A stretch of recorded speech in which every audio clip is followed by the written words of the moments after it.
हाँ जी भाई, welcome back to the channel Aman Jasdol blogs. क्या हाल चाल। तो भाई आज के इस वीडियो में बात करने वाले हैं कंसेंट्रिक्स कंपनी के बारे में। A to Z इन्फॉर्मेशन आपको इस कंपनी के बारे में आज इस वीडियो में मिल जाएगी। भाई आज से 8-10 महीने पहले मैं कंसेंट्रिक्स में अपना इंटरव्यू देके आया था। तब मैंने अपनी पहली कंसेंट्रिक्स की वीडियो बनाई थी और उस पर 1 लाख से ज़्यादा व्यू हैं। उसके बाद भाई मैंने अपने एक दोस्त का वर्क एक्सपीरियंस शेयर किया था कंसेंट्रिक्स कंपनी के बारे में और बाकी चीज़ें कवर की थी। पर उन वीडियोज़ को बहुत टाइम हो चुका है, उनके नीचे भी बहुत क्वेरीज़ के कमेंट थे और उसके बाद आज तक मुझे जो सबसे ज़्यादा कंपनी के लिए वीडियो के लिए वो आई है, DMs आए हैं, कमेंट्स आए हैं, वो कंसेंट्रिक्स के लिए आए हैं भाई कि हम कैसे ज्वाइन कर सकते हैं, या MCAT क्या होता है, वर्सेंट क्या होता है, हायरिंग प्रोसेस क्या होता है। तो भैया सारी चीज़ें वीडियो में कवर करेंगे और ये भी कवर करेंगे कि क्या बातें आपको पता होनी चाहिए कंपनी ज्वाइन करने से पहले। ठीक है भाई, सो शुरू करते हैं भाई। कंसेंट्रिक्स जैसा कि आपको पता है एक BPO कंपनी है जो कस्टमर सर्विस प्रोवाइड करती है किसी और कंपनी के लिए। ठीक है, तो इसमें 2 प्रोसेस होते हैं, एक वॉइस प्रोसेस है, एक नॉन वॉइस प्रोसेस है। वॉइस प्रोसेस के अंदर आपको कस्टमर से कॉल पे बात करनी है और नॉन वॉइस के अंदर आपको कस्टमर से चैट पे बात करनी है और उनके प्रॉब्लम को सॉल्व करना है। अब अगर आपको एज अ फ्रेशर कंसेंट्रिक्स ज्वाइन करनी है तो इसके अंदर कोई ऑनलाइन अप्लाई करने का चक्कर नहीं है, कोई रेफरेंस का चक्कर नहीं है। इसमें होती है सीधी वॉक एंड ड्राइव। आपको जाना है भाई Concentrix recruitment centre, Monday to Saturday सुबह 11 बजे। लोकेशन रहने वाली है आपकी फेज़ 3 गुड़गांव, नियरेस्ट मेट्रो रहेगा फेज़ 3। यहाँ पे भाई वॉक एंड ड्राइव चलती है जो कि कंसेंट्रिक्स रिक्रूटमेंट सेंटर में सुबह 11 बजे होती है। अब अगर आपको यहाँ पे जॉब करनी है तो आपको सुबह 11 बजे यहाँ पे अपना CV लेके जाना है। अब वहाँ पे जाके आपका 4 राउंड के अंदर जो है हायरिंग प्रोसेस होता है, वो 4 राउंड में आपको बताने वाला। सबसे पहले तो वो आपको वहाँ जाओगे आप तो वहाँ पे आपसे QR स्कैन करवाएंगे और एक फॉर्म फिल करवाएंगे। उस फॉर्म के अंदर आपका नाम, डिटेल और आपको कौन से प्रोसेस के लिए जाना है, आपकी क्या क्वालिफिकेशन है और अगर आपके पास कोई रेफरेंस है तो उस रेफरेंस वाले बंदे का नाम और साथ में एम्प्लॉयर ID। साथ ही साथ आपका जो CV होगा, आपको अगर आपके पास कोई रेफरेंस है तो आपको CV के कॉर्नर पे क्या बोलते हैं, जिसका रेफरेंस है उस बंदे का नाम और वो आपको अपनी ID देगा, वो ID वहाँ पे लिखनी होती है। जब आप ऑनलाइन ये फॉर्म फिल कर दोगे उसके बाद आपका CV जो है वहाँ पे डेस्क पे सबमिट करवाएंगे। CV सबमिट करवाने के बाद पहला राउंड होता है भाई HR राउंड। ये कोई 1-on-1 राउंड नहीं होता। इसके अंदर आपको मैंने दे रखा है, मुझे पता है, वहाँ पे एक MP थिएटर होता है, हॉल होता है, वहाँ पे आप सबको बैठा देंगे। सामने स्टेज होगा, स्टेज पे 2 HR बैठे होंगे और वो उनके हाथ में आप सबके CV होंगे। तो वो आपका नाम लेंगे, आपको खड़े होना है, वो आपसे कुछ बात करेंगे। उसके अंदर वो कंपनी के बारे में बताएंगे कि यहाँ पे हम आपको इतनी सैलरी देंगे, इतना ट्रैवल अलाउंस देंगे, यहाँ पे रोटेशनल शिफ्ट होगी, आपको रात को काम करना पड़ेगा। तो आपको बस हाँ बोलना है कि हाँ ठीक है, मैं इस चीज़ से एग्री हूँ, मुझे पता है, मुझे जॉब करनी है वगैरह वगैरह। और कुछ आपके बारे में पूछेंगे तो आपको बताना है कि हाँ, जो भी पूछेंगे कि आपका नाम क्या है, क्वालिफिकेशन क्या है, जो भी है। ठीक है, तो ये सिर्फ एक फॉर्मेलिटी का राउंड होता है, इसमें कुछ नहीं है, ये तो आप क्लियर कर जाओगे। यहाँ से सब बच्चे आगे बढ़ जाते हैं।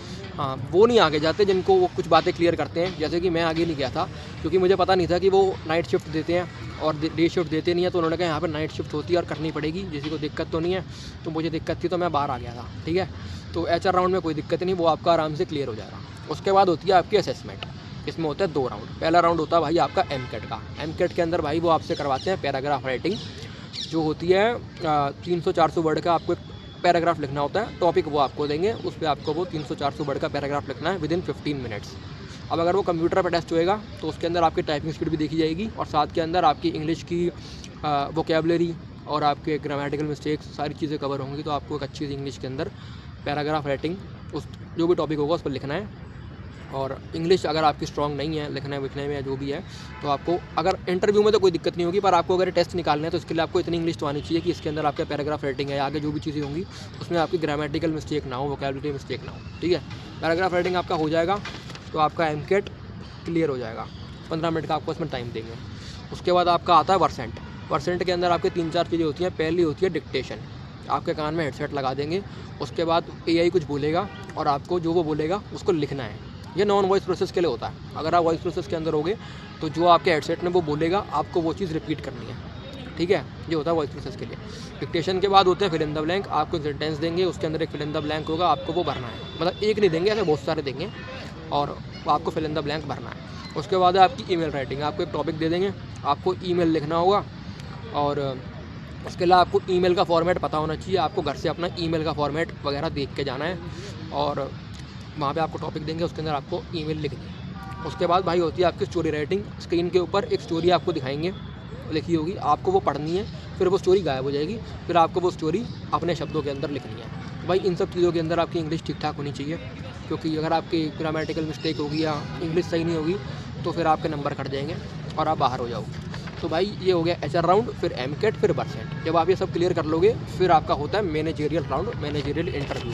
फिर मैनेजर आपका इंटरव्यू लेता है जिसके अंदर वो आपके बारे में पूछेगा, आपको ये जॉब क्यों करनी है वो पूछेगा, कंपनी के बारे में आपको क्या पता है, कंसल्टेंट्स के बारे में आपको क्या पता है वो पूछेगा, BPO क्या होता है वो पूछेगा, कस्टमर सर्विस के बारे में आपको क्या पता है, और अगर आपको कस्टमर को हैंडल करना होगा तो भाई आप कैसे हैंडल करोगे वो सब पूछेंगे। आपकी सैलरी एक्सपेक्टेशन क्या है वो पूछेंगे, पहले कहीं काम किया तो आपकी सैलरी क्या थी और क्यों छोड़ा, वो पैसे फ्रेशर ही आते हैं सारे मोस्टली यहाँ पे, ठीक है। तो ये सारी चीज़ें हैं जो आपसे वो पूछने वाले हैं। ज़्यादा टेक्निकल इंटरव्यू नहीं होता क्योंकि फ्रेशर हो आप, तो बस इंग्लिश अगर आपकी ओके भी है तो भी चल जाएगा। मेन तो यही है असेसमेंट में क्लियर होना चाहिए, ठीक है। तो ये 4 राउंड आपके होते हैं, इसके बाद आपका टोटल वो ओवर हो जाता है और इसके बाद आपको पता लग जाएगा बाद में कि आपका सिलेक्शन हुआ है या नहीं हुआ है। आपको आगे कॉल आ जाएगा, रिस्पॉन्स आ जाएगा, ठीक है। और डॉक्यूमेंट वैसे उस दिन तो कैरी करने की इतनी ज़रूरत नहीं है, पर जो डॉक्यूमेंटेशन के लिए डॉक्यूमेंट चाहिए होते हैं कंसेंट्रिक्स में वो होते हैं भाई आपका आधार कार्ड, आपका पैन कार्ड, 2 पासपोर्ट साइज़ की फ़ोटो, 10वीं 12वीं की मार्कशीट, कॉलेज की ग्रेजुएशन की मार्कशीट या फिर डिग्री है तो डिग्री। ये सारी चीज़ें होनी चाहिए इन डॉक्यूमेंटेशन, ठीक है। भाई कंपनी ज्वाइन करने से पहले आपको कुछ की पॉइंट्स, कुछ बातें पता होनी चाहिए। जैसे कि कंसेंट्रिक्स के अंदर भाई रोटेशनल शिफ्ट होती है, वो आपको दिन की शिफ्ट भी देंगे, रात की शिफ्ट भी देंगे और आपको करनी पड़ेगी। आप मना नहीं कर सकते कि हमें सिर्फ डे शिफ्ट चाहिए, ये बात वो पहले HR राउंड में क्लियर कर देते हैं, ठीक है। इसके बाद जो आपके डे ऑफ्स होते हैं भाई वो मंडे, ट्यूसडे, वेडनेसडे, थर्सडे, मतलब वीक में कभी भी 2 दिन हो सकते हैं। और ऐसा नहीं है साथ में ही होंगे, मंडे और फ्राइडे भी हो सकते हैं, ट्यूसडे और संडे भी हो सकते हैं, ऐसा है, ठीक है। ये आप अपने मैनेजर से बाद में एडजस्ट करवा सकते हो अगर आप करवाना चाहो तो, ठीक है। रोटेशनल शिफ्ट हो गई, डे ऑफ हो गए, साथ में वर्क फ्रॉम होम इतनी जल्दी नहीं मिलता, वो 7-8 महीने बाद, साल बाद अगर आप काम करो उसके बाद जाके देखेंगे वर्क फ्रॉम होम तब मिलता है, स्टार्टिंग में नहीं मिलता। कि आप सोचो कि कंपनी ज्वाइन करें और 1-2 महीने मिल जाए, नहीं मिलेगा। साथ में कैब फैसिलिटी इनमें मिलती है। अगर आप कैब फैसिलिटी नहीं ले रहे हो तो आपको ट्रैवल का अलाउंस मिलेगा 4000 रुपये। अगर आप एक साइड की कैब फैसिलिटी ले रहे हो तो अलाउंस मिलता है 2500 रुपये। ये बात भी वो आपको HR राउंड में ही बताती है। साथ में भाई इंसेंटिव्स भी इसके अंदर मिलते हैं सैलरी के ऊपर। भाई ये था कंसेंट्रिक्स कंपनी की A to Z इन्फॉर्मेशन, क्या हायरिंग प्रोसेस है, क्या बातें हैं। और अगर आप एज अ फ्रेशर कंसेंट्रिक्स ज्वाइन करना चाहते हो तो आपको बस कंसेंट्रिक्स रिक्रूटमेंट सेंटर जाना है, वॉक एंड ड्राइव एक बार देख लेना, वैसे चलती रहती है, कोई दिक्कत नहीं है, ठीक है। और एज इट इज़ जो मैंने आपको बताया यही सब आपके साथ वहाँ पे होने वाला है। बाकी जितने भी फ्रेशर ही जाते हैं यहाँ पे सारे, तो भाई जाओ, अच्छी बात है, क्योंकि हायरिंग यहाँ पे आसान तरीके से हो जाती है, ज़्यादा ताम झाम नहीं है, ऑनलाइन अप्लाई नहीं करना, कुछ नहीं करना, सीधा जाना, हायरिंग हो जाएगी। बाकी कुछ टाइम के लिए है, मतलब यहाँ पे जाओ, 6-8 महीने काम करो, साल काम करो और उसके बाद यहाँ से छुट्टी लेके बढ़िया जगह पे जाओ, आगे से आगे ग्रोथ करो, किसी और अच्छी कंपनी में जाओ, किसी और अच्छी MNC में जाओ, ठीक है भाई। तो ये थी हमारी आज की वीडियो कंसेंट्रिक्स पे। वीडियो अच्छी लगी हो भाई तो लाइक, कमेंट, शेयर कर देना, उन दोस्तों के साथ शेयर कर देना जिनको कंसेंट्रिक्स में जाना है या जिनके साथ आप इंटरव्यू देने जाने वाले हो। कोई क्वेरी हो भाई तो कमेंट में पूछ लेना या मुझे इंस्टाग्राम पे DM कर देना। कमेंट सेक्शन के अंदर डिस्क्रिप्शन के अंदर मेरे इंस्टाग्राम का लिंक है, साथ में मैं इंटरव्यू देने गया था उस वीडियो का लिंक है, और जो मेरा दोस्त का वर्क एक्सपीरियंस है उस वीडियो का लिंक भी नीचे डाल दूँगा।